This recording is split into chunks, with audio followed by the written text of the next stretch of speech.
Welcome back to the SEC Baseball Nerds Podcast. My name is Patrick Brown. And I'm Daniel Helms, and this is where we talk all things SEC baseball and more.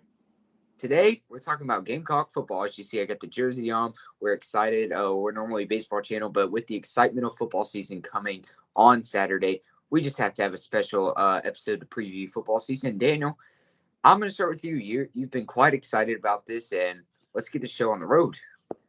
All right. So we're going to do, I think, three things today. First thing, we're just going to tell you main key players this season, who's going to be good, and some key players on the roster. And then we can do a little record prediction at the in the middle. And then at the end, we can predict maybe what's going to happen, who's going to step up in the Old Dominion game. So this will be pretty fun. I'm very excited for this. So do you want to start off? I think you know a little bit more about the offensive side of the ball. Do you want to start off with that? Yeah, I got that. So obviously a very big transition year in the offense if you have not been paying attention, but I assume most of you are. Spencer Rattler going to the NFL, going to the Saints, which means Lenore Sellers, new starting quarterback. He had amazing potential last year as a backup, showed some flashes. Now, we're not really sure what's going to happen with Lenore's, but we know the potential's there. Dual threat guy, can pass the ball, can run in the ball, but as well, adding Rocket Sanders, the former Arkansas running back. He was a star 2 years ago, if you remember. He dealt with some injury problems last year. But this is a guy that can be a very, very big contributor. And I think this is going to especially be a running offense. I think the offensive line is more improved from last year. And I think it's going to be a run-first offense. But the receivers aren't as deep, obviously, losing Xavier, a couple other guys. But you bring back Nick Harbor, and I'm very interested to see the year two gap from Nick Harbor, one of our favorite players, tall, athletic, fast. Then you bring in a couple transfers, guy from Coastal Carolina named Jared Brown, who put up amazing stats last year. He's going to be a wide receiver 2, wide receiver 1 who can fit right on in, play great. Gage Larvin, transfer from Miami of Ohio. He's going to be a great wide receiver 3. And then you have a couple good bench pieces. We just lost Amari Huggins Bruce, who came from Louisville. He went back to Louisville. That was a guy that could start, but you're going to have DeLavion Campbell from Nevada, who's a late transfer. Couple other guys like John Jacobs, from Florida State, just a couple other good pieces. And Mazio Bennett, I remember watching him play for Greenville in high school football this year. So you got a couple deep wide receiver options, but I do believe this is going to be a running offense first, and I'm really excited to see what's going to happen with a bunch of these new players. Mm-hmm. And I want to just point out on the offensive side of the ball before I go to the defense. We did lose Juice Wells, weapon at wide receiver, to Mississippi. So, but I think that the addition of Rocket Sanders could be better because not only is Rocket very good, but he's one of the best running backs in the SEC. But our backups are very solid as well. Like we have Juju McDowell and we have Oscar Attaway, two very, very, very solid backups. And with how deep that running back room is, they have a potential to be maybe the best running back room in the SEC.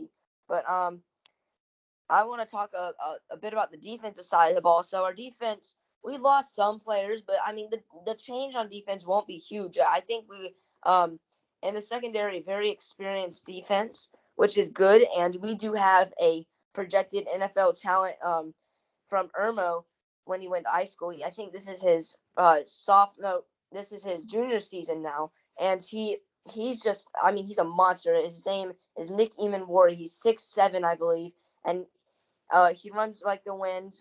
He's tall for a safety. I mean, usually safeties are supposed to be pretty short, but he makes insane interceptions. He got it 2 years ago, fumble recovery to ice the game against Clemson.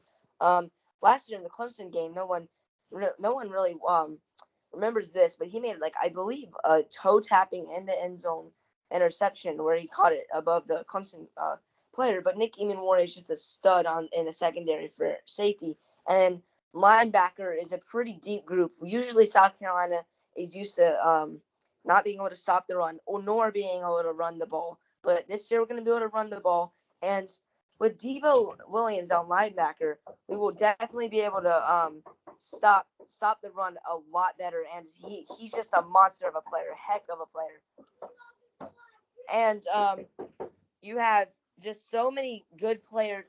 across the ball. I mean, it's not like any superstars that's going to go in the first round, but on defensive line, you have Tonka Hemingway, a pretty good player, and young Dylan Stewart, so that's good.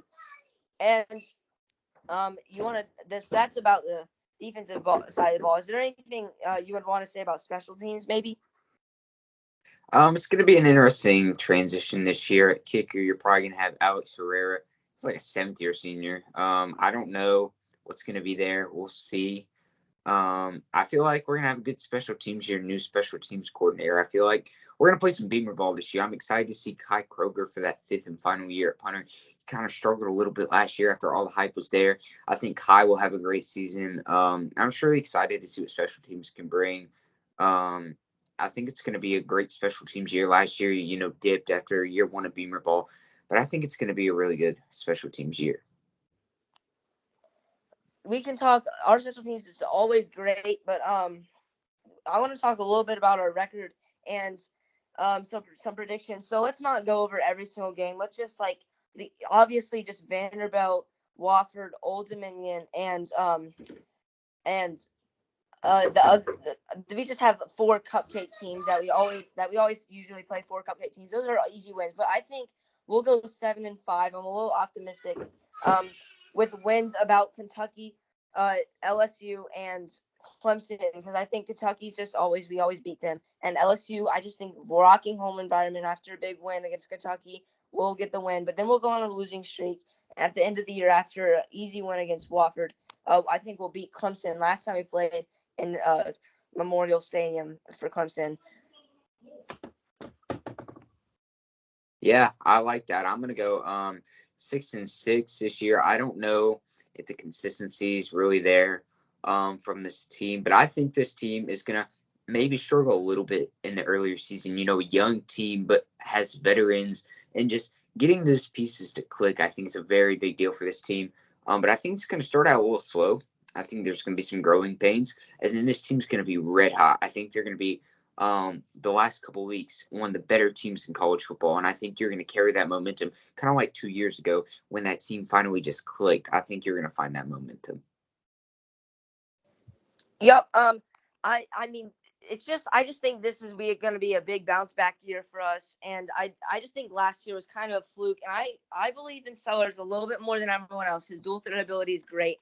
He played good in the the games he played last year, and I think Rocket Sanders will be a huge addition.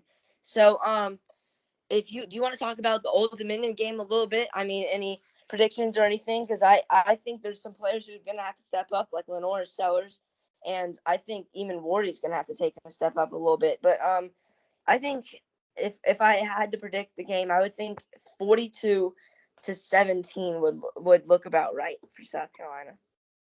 Yeah, I'm gonna go 31-10. I don't think it'll be a full blowout, but I don't think the game will be close either. Old Dominion has a couple good players, but Willie B's gonna be rocking.